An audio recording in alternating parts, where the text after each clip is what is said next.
Mga kwentong sumasa inyo, mga damdaming sumasa puso. Kasama si Tony Aquino.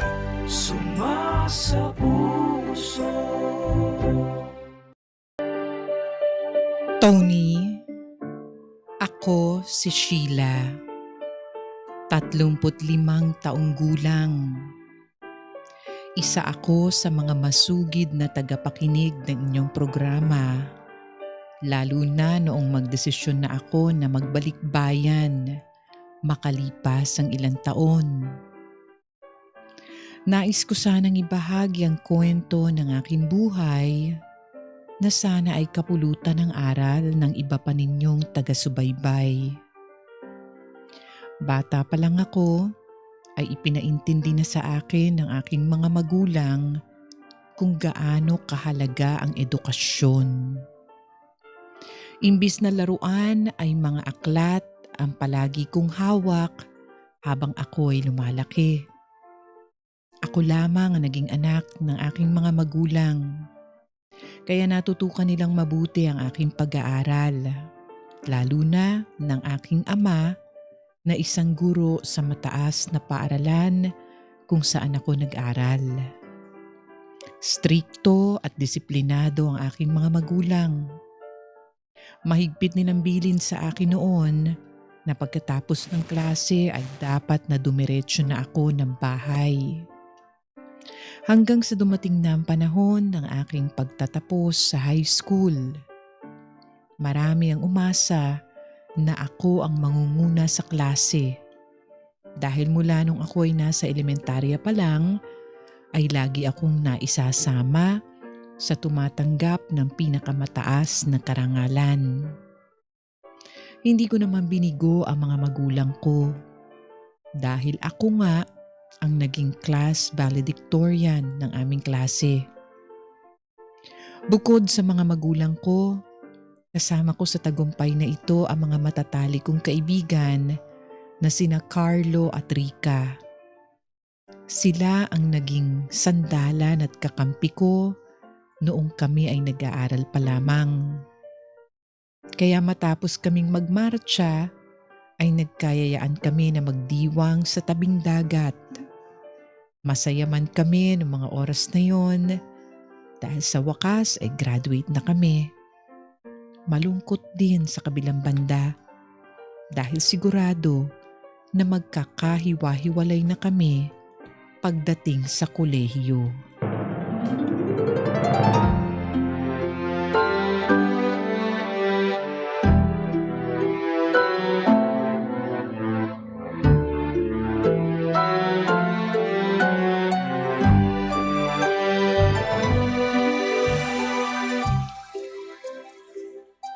Hala? Ano? Ibig sabihin magti-teacher ka din?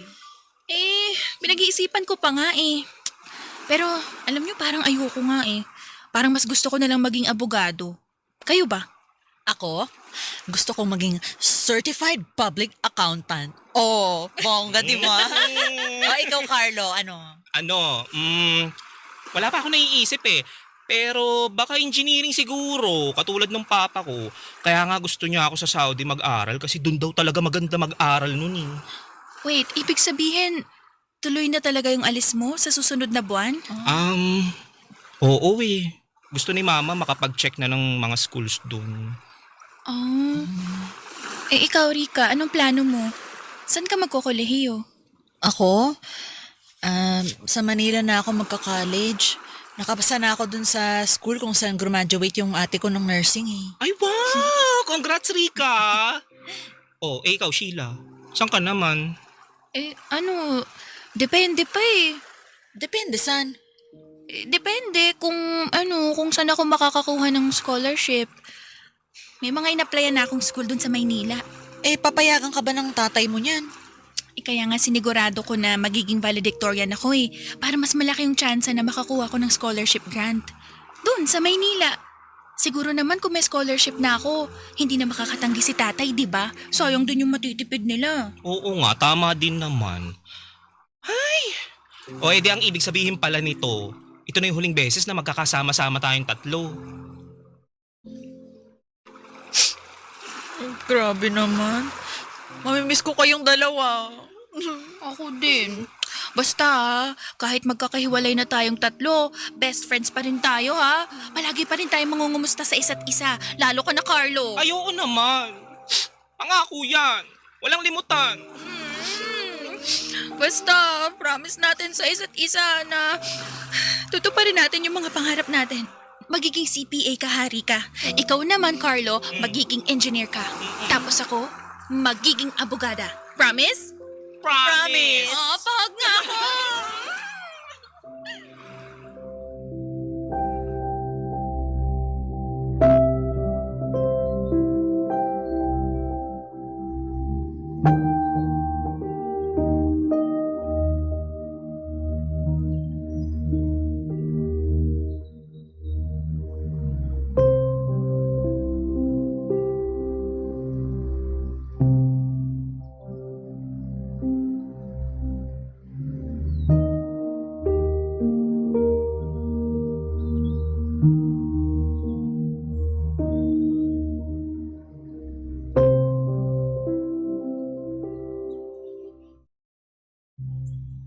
Nak?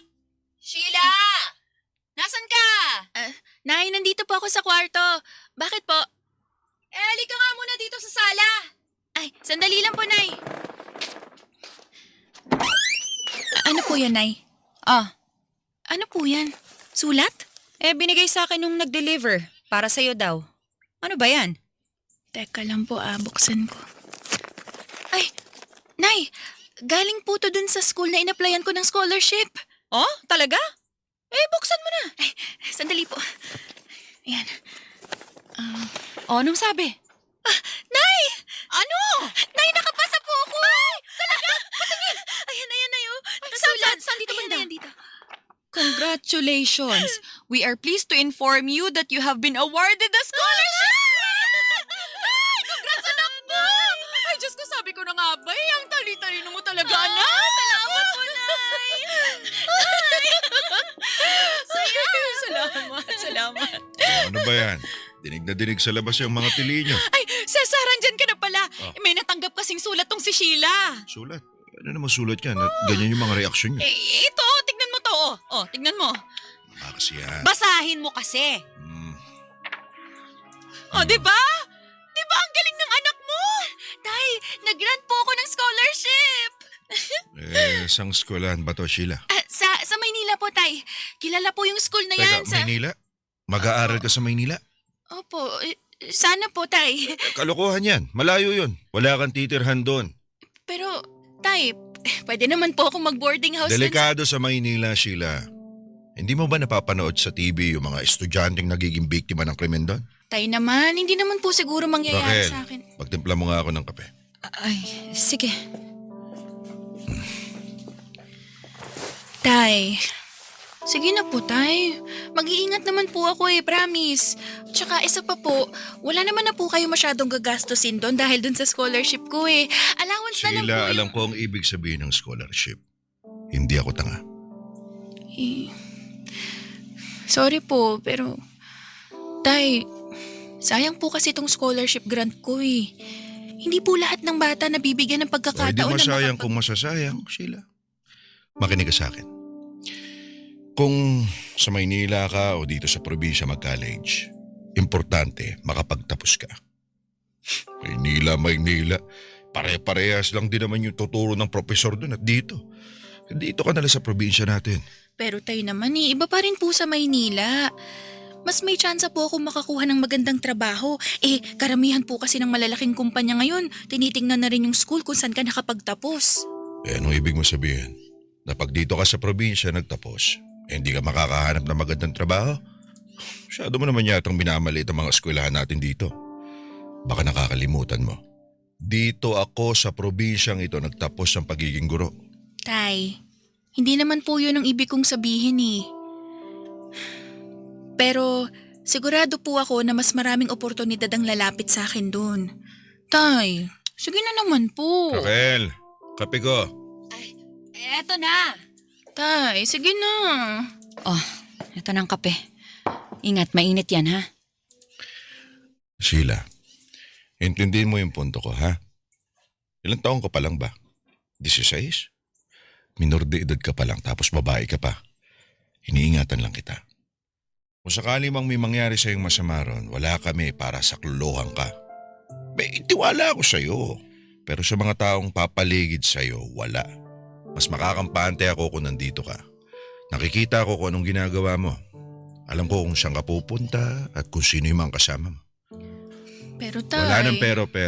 Tapos na ang usapan. Dito ka lang. Kung saan sigurado kami ligtas ka.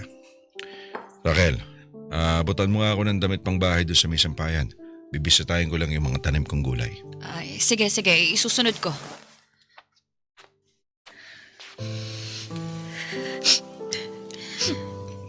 Sheila, anak. Nay, kaya ko naman po eh.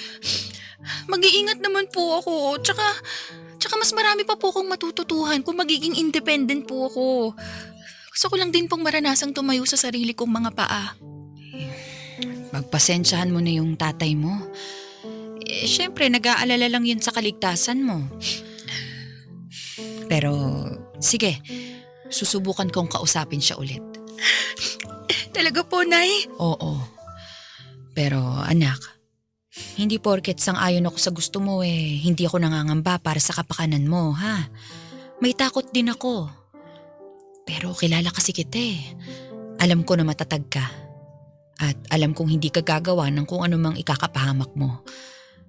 Kaya kung sakali man na mapapayag ko ang tatay mo, patunayan mo sa akin na hindi ako nagkamaling suportahan ka.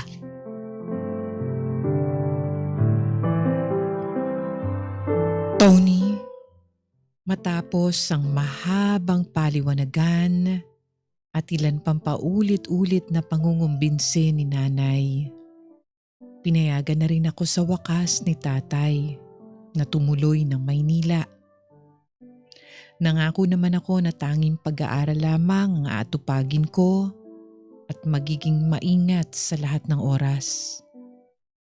Kumuha ako noon ng kursong Political Science sa universidad kung saan ako naging eskolar. Oo, libre ang matrikula ko, pero hindi ang tirahan at ang mga pambili ng mga libro at iba pang mga gamit. Kaya kinailangan pa rin akong padalhan ng pera ni nanay. Pero Tony, makalipas ang 2 taong ko sa kolehiyo, ay unti-unti akong nalihis ng landas. Madalas akong puyat dahil sa paumagahang kasiyahan kasama ang iba ko pang kaklase.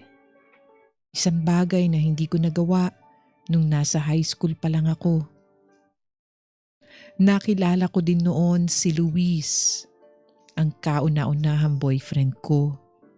Kapatid siya ng kaklase ko, kaya madalas ko siyang makita sa tuwing tatambay kami sa bahay nila.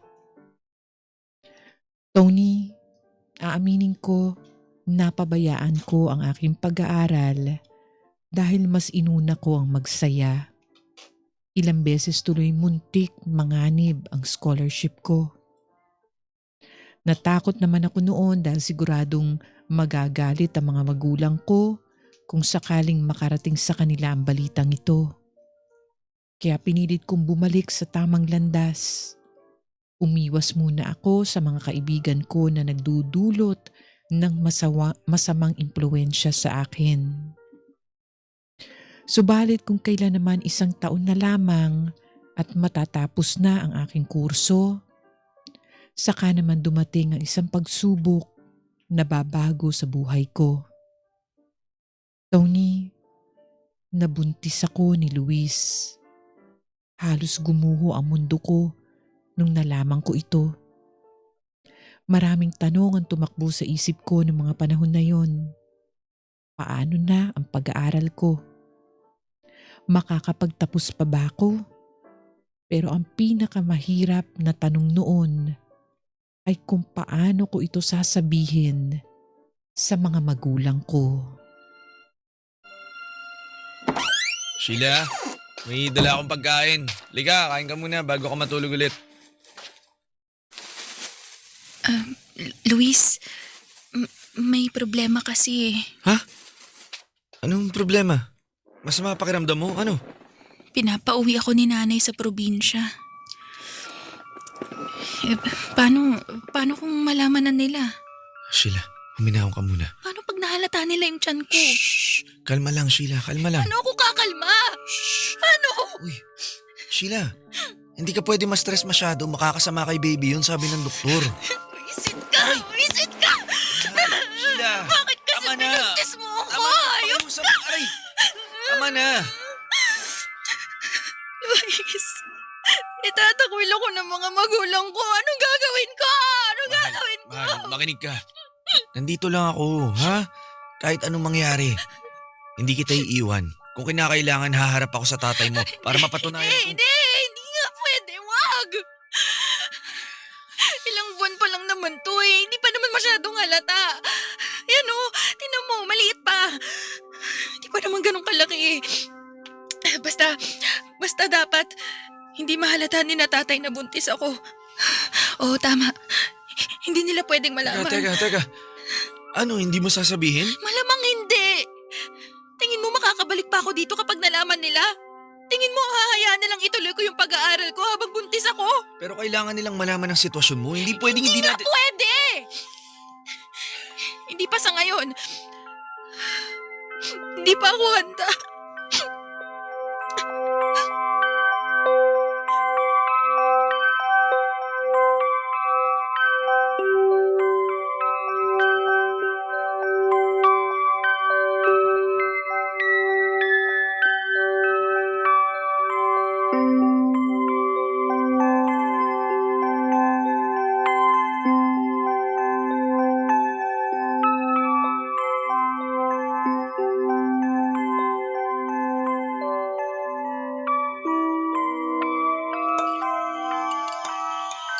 Sheila, bakit hindi ka kumakain? Nay, busog pa po kasi ako eh. Kaninang tanghali halos hindi ka kumain. Paano ka mabubusog niyan? May problema ka ba? Pagdating mo pa lang nung isang araw, parang wala ka na sa hulog ah.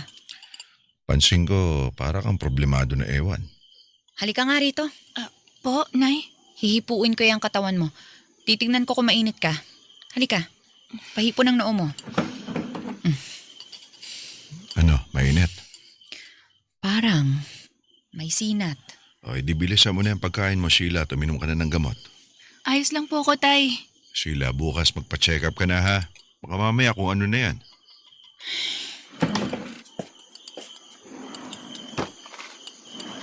May gamot ako rito. Mabisa to pang tanggal ng sama ng pakiramdam. Eto, inumin mo.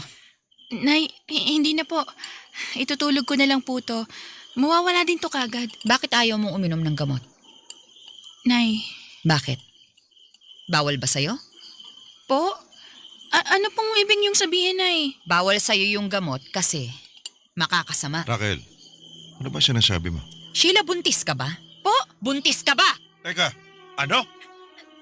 Huwag mong subukan magsinungaling, Sheila! Nanay ako, hindi ako pwedeng magkamali dahil ako mismo naranasan ko yan. Raquel, pagkalukuhan. Sheila, sabihin mo! Buntis ka ba? Nay, patawarin niyo po ako. Walang niyo! Walang niya ka, bata ka! Sheila! Buntis ka! Tay! Sorry po, Tay! Sinasabi ko na nga ba eh, sabi ko na! Hindi ako pwede magkamali! Kailan pa yan, ha? Sheila, kailan pa yan? Mag-aapat na buwan na po, Nay! Diyos ko! Diyos ko! Nay, patawarin niyo po ako. Sheila naman! Sheila! Hindi ko po sinasadya. Anong hindi sinasadya? Ano? Natulog ka tapos pagkagising mo may bata na dyan sa tiyan mo? Sheila, wag mo kaming gawing tanga, ha? Ginusto mo yan! Pinlano mo yan! Nay, hindi po. Maniwala po kayo sa akin. Tumahimik ka! Ay, naku, sarap mong ingundod sa sahig!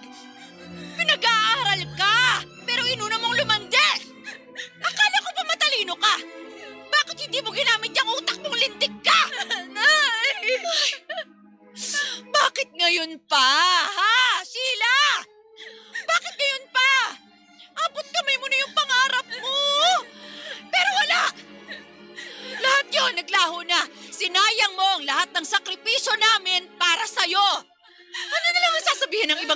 amin, ha?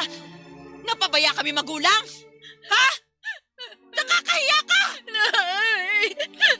Kasalanan mo to, Raquel. Anong ako? Bakit kasalanan ko? Kung hindi mo kinonsinti ang anak mo na mag-aral sa Maynila, hindi mangyayari to. Sabi ko na eh. Sabi ko na. Hindi kasi kayo nakinig sa akin eh. Ang iniisip nyo lang, kontrabida ako, wala akong kasuporta. O yan! Ano nangyari?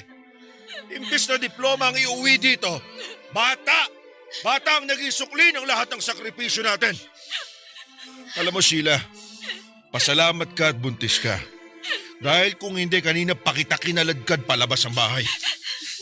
Ngayon, iharap mo sa amin, ha? Iharap mo sa amin ang ama ng batang dinadala mo. Dahil hindi ako papayag na walang mananagot sa nangyari sa'yo. At isa pa, hindi ka nababalik ng Maynila. Tay, bakit naman ganun? Ano bakit? Sagad na ba talaga ang katangahan mo, ha? Ano, papasok ka ng malaking tiyan mo? Gusto mo maging tampulan ng tukso? Pagtatawanan ka, kukutsahin ka kasi disgrasyada ka. Pero tay, mag-aaral pa po ako! Talaga. Ay, sasat! Tama na! Buntis ang anak mo! Sheila, lahat binigay namin sa'yo.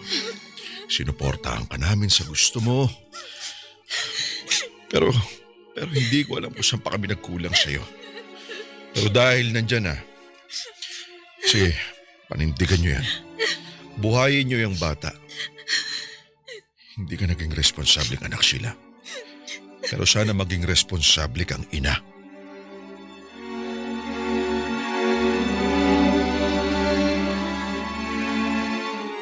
Tony, hindi na ako pinayagan pa ni tatay na bumalik ng Maynila.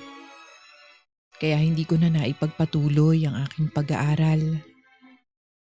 Kahit labag sa kalooban ko, pumayag akong magpakasal kay Luis, alinsunod sa kagustuhan din ng tatay ko. Yun na lang daw ang paraan para maisalba ang reputasyon ko at ng pamilya namin sa mata ng mga mapanghusga. Mabuti na lang din at bukal sa loob ni Luis ang pagpapakasal sa akin. Pero dahil sa gusto ni tatay na magsama kaming dalawa sa iisang bubong, nanirahan si Luis sa aming bahay. Tumigil na rin muna siya sa pag-aaral para makapagtrabaho. Namasukan siya sa isang mall sa aming lugar hanggang sa makapanganak na nga ako. Bagamat kinagiliwan ng mga magulang ko ang apo nila, damang-dama ko pa rin noon ang malamig na pakikitungo sa akin ng nanay at tatay ko. Hindi pa rin pala sapat yun para makalimutan nila ang mga naging kasalanan ko. Gusto ko sanang makabawi sa kanila, kaya plano ko noon na sa oras na mag5 taong gulang na ang anak ko, ay babalik ako sa pag-aaral. Ngunit sadyang hindi umaayon sa akin ang tadhana. Dahil makalipas lamang ang 3 taon, ay nabuntis ulit ako. Muling naudlot ang pangarap ko. Noong mga panahong yun, mas pinahalagahan ko na lang muna ang mga anak ko kaysa sarili kong ambisyon.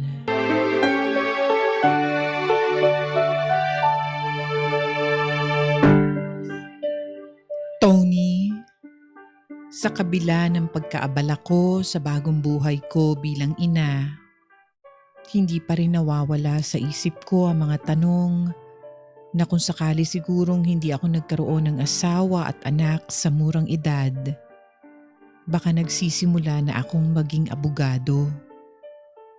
Patuloy pa rin akong minumulto ng mga namatay kong pangarap. Lalo na nang minsang magkasabay kami sa isang pamilihan ng kababata kong si Rika.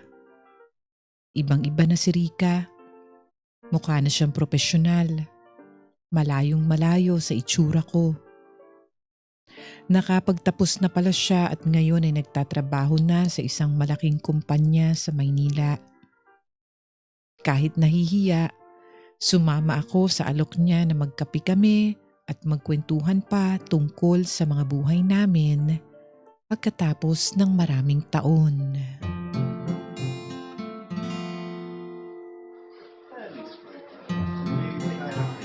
Wow, ang galing naman. Buti ka pa, no? Ang dami mo nang narating. Ay, nako. Nakakapagod din kaya. Tsaka halos lahat na lang ng oras ko nasa trabaho na. Hindi tuloy ako magka-love life. Ay, wala ba? Nako, wala. Walang tumatagal eh. Lahat sila, iisa lang ang reklamo. Wala daw akong time para sa kanila. Ay, ewan. Kaya nga medyo inggit ako sa'yo eh. Inggit? Naiinggit ka sa akin? Ano naman kainggit-inggit sa akin, Rika? Yan, si Andrea. Yung mga anak mo, gusto ko na din kayang mag-asawa. Gusto kong maranasan yung gigising ako ng maaga para maghanda ng almusal ng asawa at ng mga anak ko.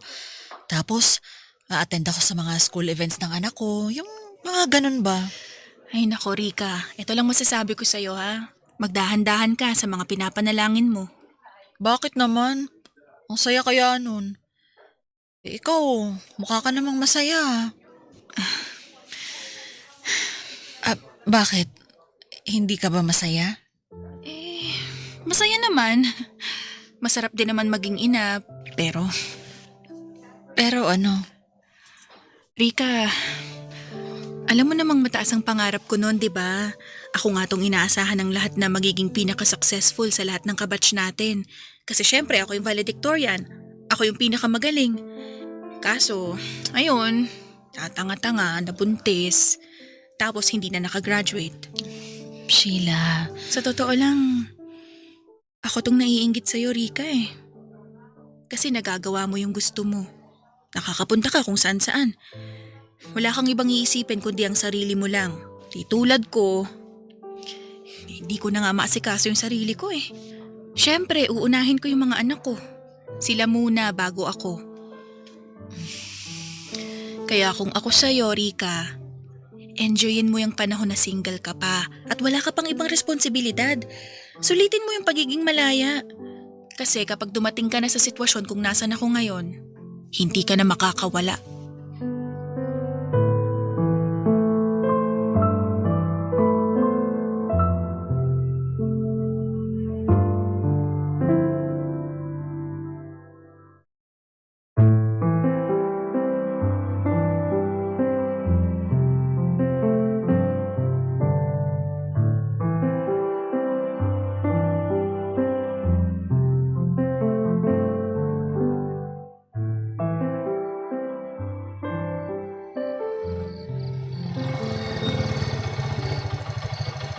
Manong makikibaba naman po nung kahon, no? Ay, sige, sandali. Salamat po. Ito po yung bayad. Sige, salamat.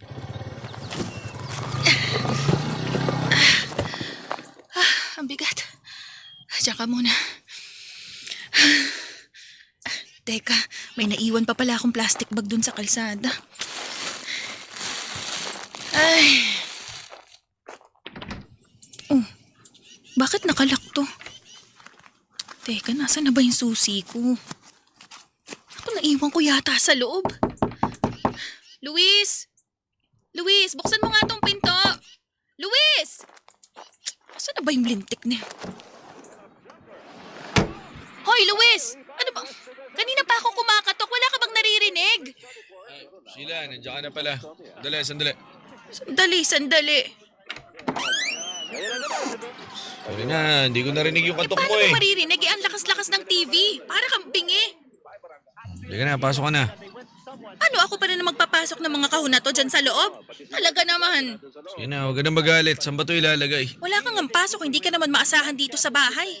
Kaya nga day off eh, magpapahinga dapat. Pahinga. Ano, saan nga ito ilalagay? Diyan na lang sa may estante. Mamaya ko na i-display yung mga yan. Kumusta pala? Marami bang bumili kanina? May ilan. Nasaan pala si nanay? Malis kanina. Pupunta daw sa bahay ng tita Mildred mo. Yung mga bata? Si Justine nasa kabilang bahay, hiniram ni Ate Tonya. Si Andrea nandun sa kwarto tulog. Luis! Luis! Hoy, Luis! Ano? Patayin mo na nga muna yung TV. May sasabihin ako. Ano ba yun? May bakanting apartment na daw dun sa paupahan sa bayan. Yung tinitingnan natin nung nakaraang buwan. Oh, Iniisip ko sana na lumipat na dun eh.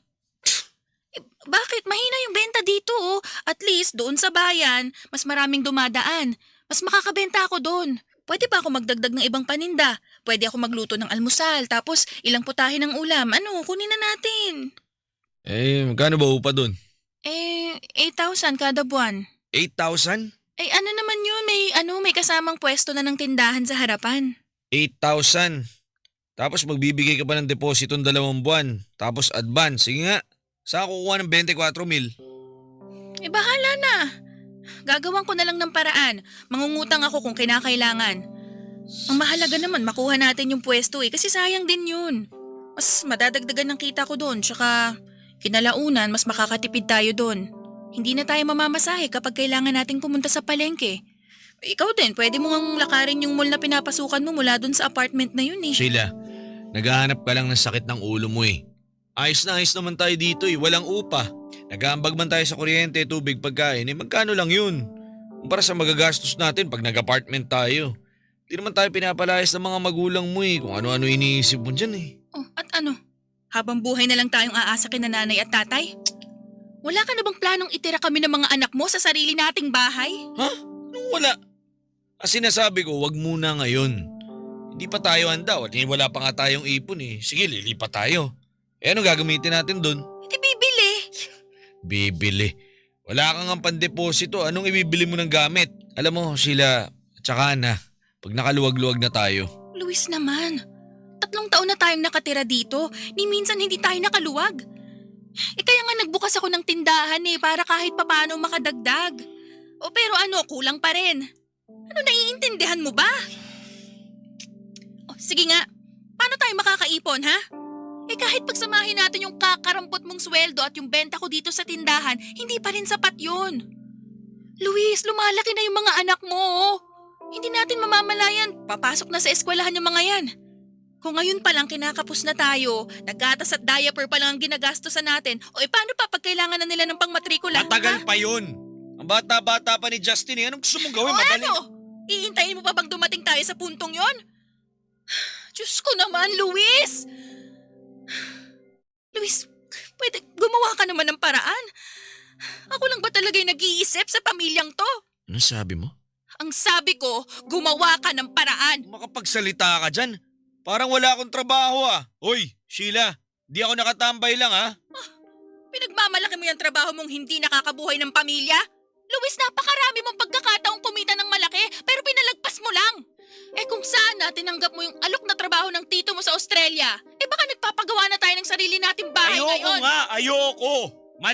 Ayokong malayo sa mga anak ko. Yan! Dahil dyan sa lintik na mentalidad mong yan. Kaya wala tayong nararating sa buhay Anong masama kung gusto kong magkakasama tayo dito sa Pilipinas? Ang importante, buo tayo. Yung pagkain magagawa ng paraan yan. Basta dapat hindi tayo maghiwa-hiwalay. Ano? Luis, nakakaiyak naman yung pangarap mo, no? Ayos lang na maghirap tayo basta sama-sama. Mag-isa ka! Sheila, napipiko na ako sa'yo. Ako din, pikon na ako sa'yo. Alam mo, Luis, habang tumatagal, mas lalo mong pinapatunayan sa akin na maling-mali talaga na nagpakasal ako sa'yo. Kung alam ko lang nung una pa lang na wala ka palang pangarap sa buhay. Sana, hindi na lang kita sinagot. Sheila, ha? Wala kang kwenta! Sobra ka na, ha? Mas sobra ka na! Sobra na itong paghihirap ko, Luis! Ayoko na! Wala ako dapat dito Hindi dapat ako tindera lang dito! Matalino ako Dapat nagtatrabaho ako sa Maynila o sa ibang bansa! Hindi dapat ito yung buhay ko! Sheila. Pero dahil binuntis mo ako, nawala yung magandang kinabukasan ko, Luis! Sheila. Ano ba? Tiwan mo ko! Alam mo ba? Hanggang ngayon, damang-dama ko pa rin kung gaano ako kawalang kwenta sa paningin ng mga magulang ko na isa lang akong kahihiyan. Kaya nga gusto ko nang umalis dito Dahil gusto ko na mapatunayan sa kanila na kahit maaga ako nagkapamilya, pwede pa rin akong umasenso. Na may pag-asa pa ako! Sige na. Tama na. Hindi mo ako naiintindihan, Luis. Habang buhay ko nang dala-dala to. Kaya hindi mo ako masisisi kung bakit ganun na lang yung kagustuhan kung may mangyari sa buhay natin. Dahil ito lang yung naiisip kong paraan para kahit paano makabawi ako sa mga magulang ko. Sige na, tahan na.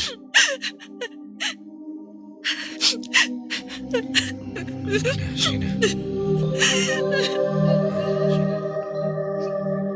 Tony, isa yon sa mga reklamo ko kay Luis. Magkaiba kami ng pag-iisip. Para kay Luis, kahit na mahirap basta ang importante sama-sama kami. Naniniwala kasi siya na ang mahalaga lang ay kumakain ng 3 beses sa isang araw. Pero hindi sapat sa akin yon. Mataas ang pangarap ko para sa mga anak ko. Gusto kong makapagtapos sila sa magandang paaralan. Ayoko na mahihirapan sila pag nagsimula na silang mag-aral. Gusto ko na matupad nila ang mga pangarap nila. Bagay na hindi ko nagawa. Kung minsan ay napapaisip ako kung tama ba na nagpatali ako kay Luis. May mga pagkakataon din na iniisip kong makipaghiwalay na lang sa kanya, lalo na kapag napagtatanto ko na wala akong kinabukasan sa kanya. Pero ayokong lumaki ang mga anak ko nang walang ama. Kaya kahit mahirap, tinanggap ko na lang ang kapalaran kong ito.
sa katauhan ng kaibigan kong si Rika. Isang beses, habang umiiyak, pinayuhan ako ni Rika. Isang payo na muling bubuhay ng mga pangarap ko. Sheila, kung ako sa'yo, iiwan ko na yung asawa mo. Ay, Diyos ko. Oo nga, pinanagutan ka niya. Pinakasalan ka niya. Pero hindi naman doon natatapos yun eh. Kasama sa responsibilidad niya bilang asawa at bilang ama ang bigyan kayo ng maginhawang buhay. Rika, ayoko naman talaga magpakasal nun eh. Sino ba naman ako para tumanggi pa sa gusto ng tatay ko? Ako nga tong nadisgrasya. Ando na tayo. Kaso, yan. Nadali ka naman ngayon sa ganyang sitwasyon. Rika, baka ito na talaga yung kapalaran ko. Baka ito na yung impyerno ko.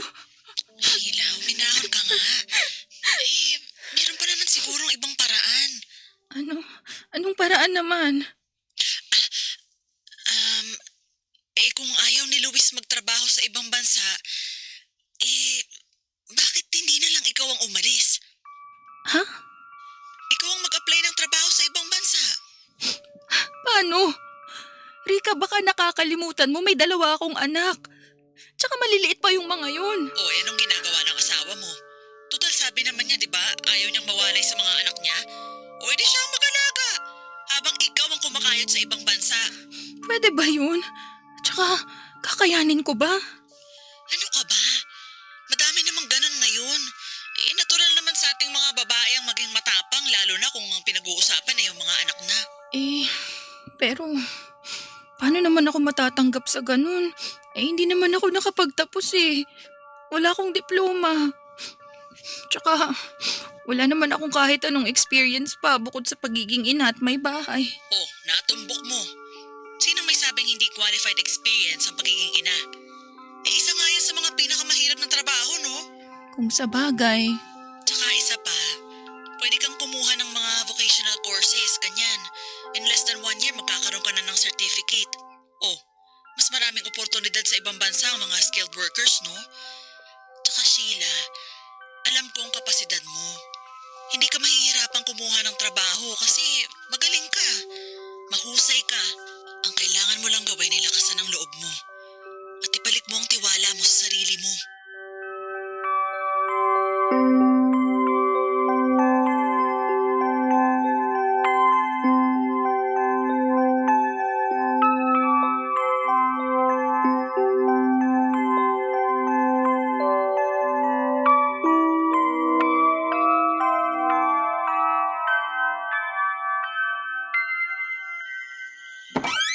Sheila, dito na ako. Anong ginagawa mo dito sa kusina? Tsaka, nasan yung mga bata? Sinama ni na tatay sa pasyalan. Okay. Kumain ka na? Ano niluto mo? Gutom na ako. Luis, kailangan nating mag-usap. Mamaya na, kakain muna ako. Luis, ngayon na. Maupo ka. Tungkol saan ba yan? Kinausap ko na si nanay at tatay. Tungkol sa pagtira natin dito.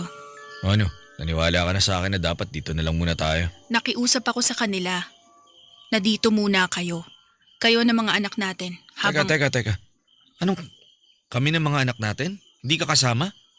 Nakiusap ako na dito muna kayo habang nasa abroad ako. Ano? Teka, anong abroad? Mag-a-abroad ka? Oo, yun ang plano ko eh. Magsisimula na ako mag-apply para malaman ko na rin kung ano mga kailangang requirements o kung anong Pinayagan ba kita? certificate. Luis, hindi ako hihingi ng permiso mo. Sinasabi ko sa'yo, yung plano Pero ko... asawa mo ako. Hindi porke ginusto mo, yun na yung masusunod. 2 tayo magdedesisyon dito. At ako, ayoko. Hindi ka aalis. Walang mag-a-abroad. Sa ayaw o sa gusto mo, aalis ako. Hindi to para sa sarili ko, Luis, kundi para sa mga anak ko. Hindi. Dito ka lang. O tapos ano? Habang buhay tayong aasa sa mga magulang ko? Tumatanda na sila, Luis. Gusto ko rin namang makapagpahinga yung mga magulang ko. Ako nang bahala. Magtatrabaho ako. Sige, anong trabaho ang pwede mong makuha dito sa Pilipinas na pasasahurin ka na higit sa sinasahod mo pa ngayon? Wala! Kasi wala ka naman tinapos eh. Wala tayong tinapos. Kaya kahit na anong kayod natin, hindi tayo aasenso. Kawawa lang yung mga anak mo. Pero Sheila, maliliit pa yung mga anak natin. Paano sila ha? Ano? Lalaki silang walang ina? Hindi nila mararamdaman na wala ang presensya ko kung bibigyan mo sila ng sapat na atensyon. Ano? Ikaw muna magiging nanay at tatay sa kanila. Tapos ako naman na magpapakaama at magsasakripisyo sa ibang bansa para sa kinabukasan nila. Anong pinagsasasabi mo ha? Ano, magre-resign ako? Oo! Siguro naman sapat na ang kikitain ko sa abroad kung sakali man para buhayin ang pamilya natin. Hindi mo na kailangan magtrabaho, Luis. Ilaan mo na lang lahat ng oras mo sa mga anak mo. Sheila, seryoso ka ba? Oo, seryoso at sigurado na ako sa desisyon ko. Suportado din naman ako ni nanay at tatay eh. Tsaka, hindi pa naman ako agad aalis. May oras pa tayo para sanayin ang mga sarili natin na malayo sa isa't isa. O sige na, kumain ka na dyan. Sheila, hindi mo ba naiintindihan? Masisira ang pamilya natin pag umalis ka. Kaya nga ayoko mga ibang bansa eh. Yung tito ko nasa Australia. Pumunta ng ibang bansa para iahon ng pamilya niya. Pero ano nangyari? Bumuo ng bagong pamilya sa Australia. Gusto mo ba mangyari yun sa atin? Ha? Eh sira ulo ka pala eh. Anong tingin mo sa akin, malandi? Na kaya ako mag-a-abroad para humanap ng iba? Nasasabi mo yan ngayon kasi wala ka pa sa sitwasyon. Pero pag nasa harap mo ng tukso, siguradong hindi ka makakatanggi. Huwag mo akong igaya sa'yo na makitid ang utak. Tama lang pala. Tama lang pala na ikaw ang dapat maiwan dito dahil ganyan ka mag-isip. Masisira ang pamilya natin pag umalis ako. Mas mawawasak ang pamilyang to pag hindi ako gumawa ng paraan para magbago ang buhay natin, Luis. Huwag ka mag-alala. Hindi mangyayari sa akin kung ano man yung nangyari sa tito mo dahil ako, malinaw sa isipan ko ang rason ng pag-alis ko. Alam mo, imbis na magduda ka, dapat nga hangaan mo pa ako eh. Kasi ako, kaya ko magpakaama. Bagay na hindi mo magawa.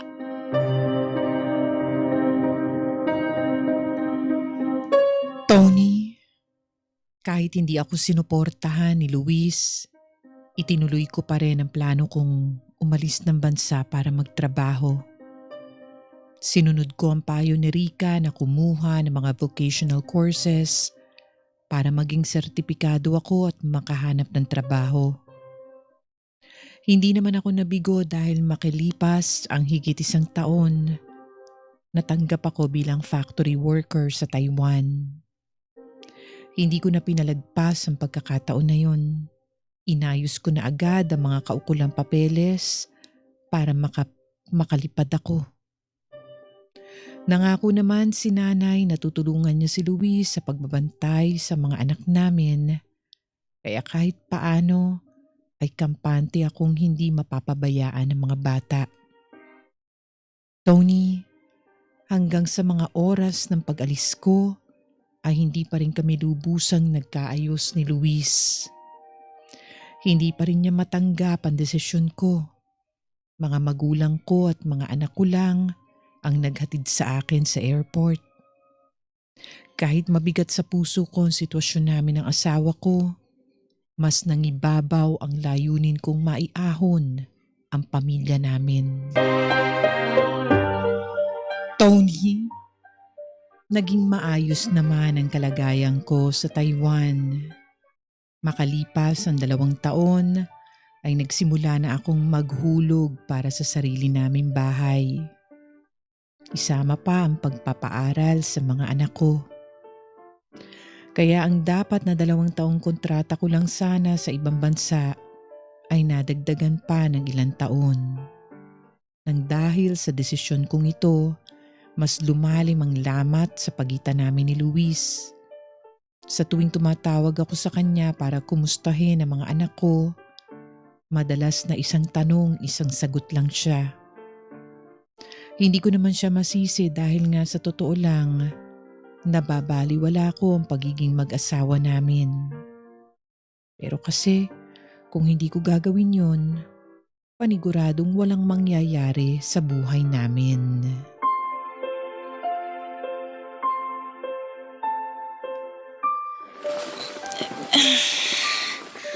Ay, anong oras na ba?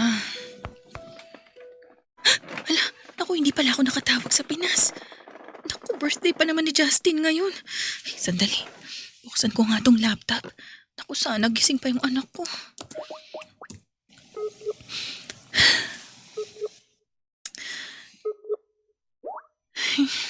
Bakit ba ayaw sumagot ni Luis? Teka, ite-text ko na nga lang muna. Pasagot ng video call. Now na.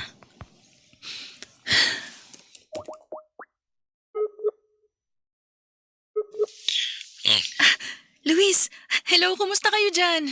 Ayos lang. Sorry, hindi ako nakatawag ng mas maaga. Napasarap kasi yung tulog ko eh. Sobrang pagod ko kasi sa trabaho. Teka pala, si Justin. Tulog na. Naku, gisingin mo naman saglit oh. Babatiin ko lang. Wag na. Tumawag ka na lang ulit bukas. Naku, baka naman magtampo yung bata.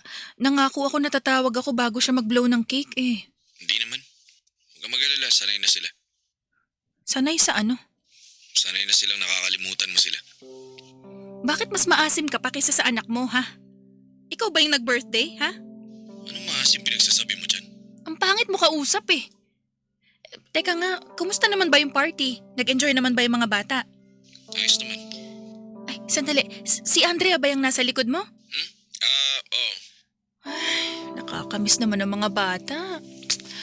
Ay, Luis, nga pala, tungkol dun sa plano kong umuwi para sa graduation ni Justin. Eh yun, baka hindi matuloy eh. Naunahan kasi akong mag-leave nung isa kong katrabaho. Eh hindi daw pwedeng sabay kaming mawala rito. Sige, okay lang. Ha? Okay lang? Okay lang. Hindi naman nabago sa amin yun eh. Ano namang ibig mong sabihin dun, Luis? Tulad ng sabi ko kanina, sanay na kami. Di na kami nabibigla sa mga pagkakataon na dapat uuwi ka pero hindi naman natutuloy. Teka, ano? Ilang beses na ba? Birthday ni Andrea, ni Justin, birthday ko, Pasko, bagong taon. Wala na, hindi ko na mabilang. Luis, ano ba to ha? Bakit ba sa tuwing tumatawag ako sa inyo dyan, ganito mo ako kausapin ha? Ano hanggang ngayon galit ka pa rin sa akin? Utang na loob naman Luis. Ilang taon na yung dumaan oh. Hanggang ngayon galit ka pa rin dahil umalis ako. Diyos ko naman. Anong galit? Ako galit? Hindi ah. Anong hindi? Eh kung kausapin mo ako parang akala mo nagbabakasyon lang ako dito ah. Luis, nagtitiis ako rito. Tinitiis ko yung lungkot dahil malayo ako sa mga anak ko. Ay, yun naman pala eh. Malungkot ka dyan. Namimiss mo yung mga anak mo. Ba't hindi mo sila mauwian? Eh hindi pa nga sa ngayon eh. Kulang pa yung ipon ko.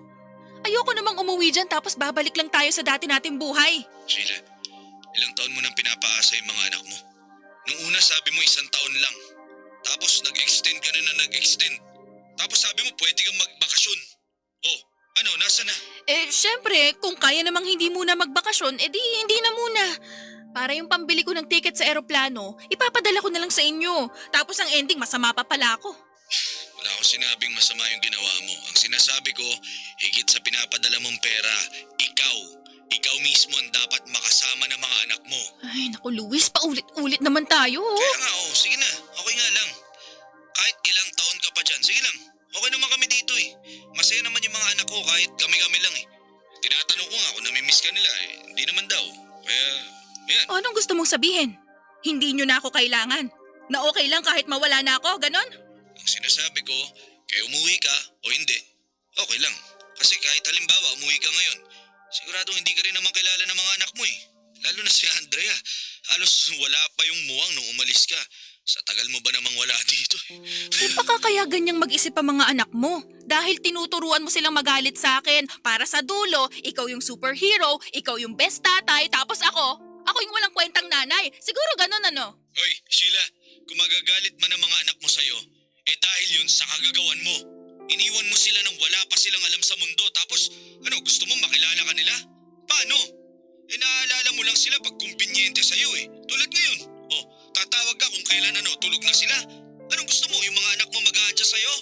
Tapos sisisi mo ako na kaya pag kinakausap mo mga anak mo sa telepono eh, parang wala silang pakialam sa'yo? Kapal naman ang mukha mo. Alam mo Luis, imbis na maibsan yung pangungulila ko dito, mas nalulungkot ako sa mga sinasabi mo. Samantalang ang iniisip ko lang naman ay yung ikabubuti ninyo. Yung mabigay ko lahat ng pangangailangan nyo kahit lamunin pa ako ng kalungkutan dito. Hindi ko binabaliwala yung mga sakripisyo mo, Sheila. Alam ko, hindi madali yung ginawa mong pag-alis at pagtatrabaho dyan. Pero gusto ko ring malaman mo, hindi naging madali ang buhay namin dito pag-alis mo. Oo, nakakapagpadala ka ng malaking pera. Pero hindi kayang bilhin ng pera yung pagiging ina. At kahit anong gawin kong pagpapakananay sa mga anak mo, may mga bagay pa rin na tanging ikaw lang ang kayang magparamdam nun sa kanila. Sa graduation ni Justin, umuwi ka. Mag-usap tayo ng personal. Baka sakaling maayos pa to. Sige na, nagising na si Andrea. Ibababa ko na to.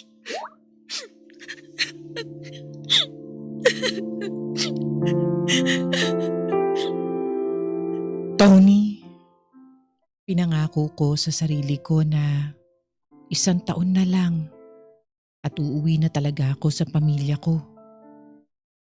Kahit papano naman ay nakaipon na ako at pwedeng magsimula na lang kami ng negosyo ni Luis. Oo, umaasa pa rin ako na magiging maayos kami ni Luis. Na sa oras na makita niya akong muli, makakalimutan na niya ang nakaraan at makakapagsimula na kami ng panibago. Pero yun na nga ang huling pag-uusap namin ni Luis. Tuwing tatawag ako sa Pilipinas, ay si Nanay Raquel na ang sumasagot sa akin. Ayaw daw akong makausap ni Luis. Kaysa makipagtalo, hinayaan ko na lamang siya. Ang importante naman sa akin na hindi niya pinapabayaan ang mga anak namin. Hanggang sa isang araw, tinawagan ako ni Tatay Cesar. Na-aksidente raw si Luis. Sumalpok sa truck ang minamanehon niyang motor. Lubhang napuruhan si Luis at nag-agaw buhay ang asawa ko. 200, 201. Ayun, 202. Sheila, anak. Nay, kumusta na daw po yung lagay ni Luis? Matindi yung aksidente. Kinailangang lagyan ng bakal yung magkabilang binti ni Luis. Diyos ko. Ang sabi ng doktor, maswerteng buhay pa nga raw yang si Luis. Mabuti na lang at matibay yung helmet na suot niya. Mabuti naman po at nadala siya agad dito sa ospital. Oo nga eh. Teka, pupunta muna ako sa kantin ha. Bibili ako na makakain. May gusto ka ba? Kape na lang po siguro ako, Nay. Sige, maiwan na muna kita dyan. Sige po.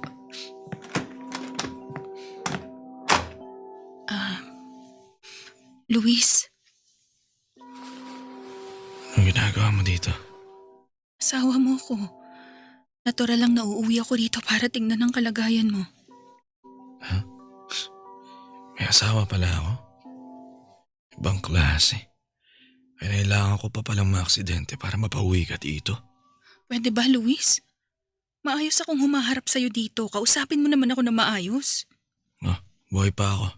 Kaya umalis ka na. Bumalik ka na lang pag nakaburol na ako. Ano bang drama mo? Utang na loob naman, Luis. Mag-usap naman tayo ng maayos. Hindi yung parang ako pa yata yung sinisisi mo na naaksidente ka. Ikaw nga tong hindi nag-iingat. Utang na loob, Sheila. Umalis ka na. Bakit ba? Ito na nga, umuwi na ako. Ano pa bang gusto mo? Dapat pa maging masaya ako kasi umuwi ka. Pasensya ka na. Hindi ako makakatalon sa tuwa. Baldado tong 2 binti ko eh. Luis, ano ba? Umayos ka nga. Ulitin ko, Sheila. Pakiusap. Umalis ka na. Bumalik ka na ng Taiwan. Kararating ko lang. Tsaka bakit ba pinagtatabuyan mo ko, ha? Ayaw mo bang magpakaasawa ako sa'yo ngayon? Lalo na ganyan ang sitwasyon mo. Ngayon ka talaga magpapakaasawa? Hindi na. Sanay na akong walang asawa. Kaya ko itong mag-isa. Luis naman. Tsaka baldado na ako. Di sigurado kung makakalakad pa ako. Ibig sabihin, magiging pabigat na ako sa'yo. Kaya mabuti pa, maghiwalay na tayo ng tuluyan. Oo, tama. Total, parang ganun na rin naman eh. Ang turing naman natin sa isa't isa, hiwalay na tayo. Di totohanin na natin. Teka nga, anong hiwalay? Ano bang pinagsasasabi mo dyan, ha? Kahit na baldado ka pa, asawa kita, kaya kargo kita. Yun na nga eh. Ayoko nang magkaroon ng utang na loob sa'yo. Dadagdagan na naman yung mga isusumbat mo sa akin. Ano?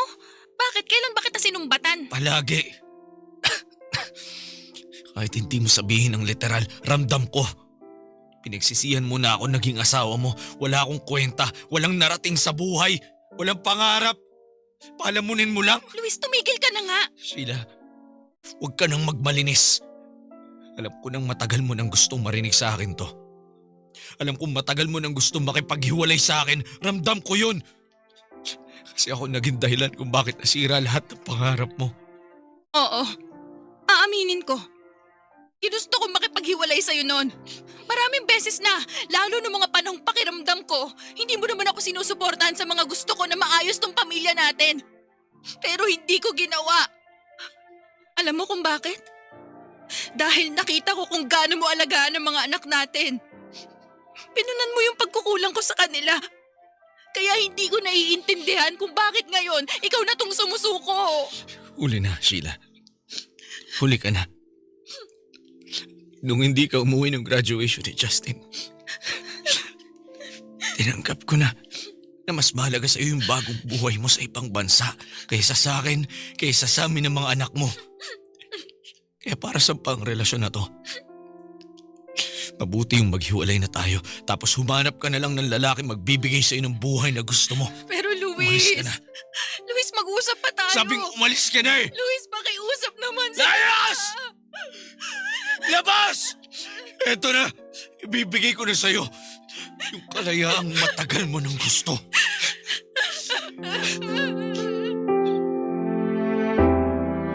Tony, sinubukan ko noon na kausapin ulit si Luis, pero talagang wala na siyang planong makipag-ayos pa. Umuwi siya sa nanay niya at doon siya nagpagaling. Wala na akong nagawa, kaya minabuti ko na lamang na bumalik sa ibang bansa. Tanggap naman ng mga anak ko ang naging sitwasyon namin ng tatay nila. Pero alam ko na kung may pagkakataon na magkabalikan kami ni Luis, sigurado akong si Justin at si Andrea ang magiging pinakamasaya. Ang tanong na lang, mahal pa kaya ako ng asawa ko? Mula kasi nung magkahiwalay kami ni minsan, ay hindi niya ako kinumusta. Ilang taon na rin ang nakakalipas. Iniisip ko tuloy kung pwede pa kaming magkabalikan. Handa naman akong manuyo sa kanya. Hindi ko lang sigurado kung dapat pa ba, kung may pag-asa pa ba. Kasi isa pa rin akong OFW. Kaya malabo ko pa rin maibigay kay Luis ang gusto niya. Hanggang dito na lang at salamat sa pakikinig sa aking kwento. Sumasa puso, Sheila. Sumasa puso sa Super Radio DZBB. Kasama si Tony Aquino. Sumasa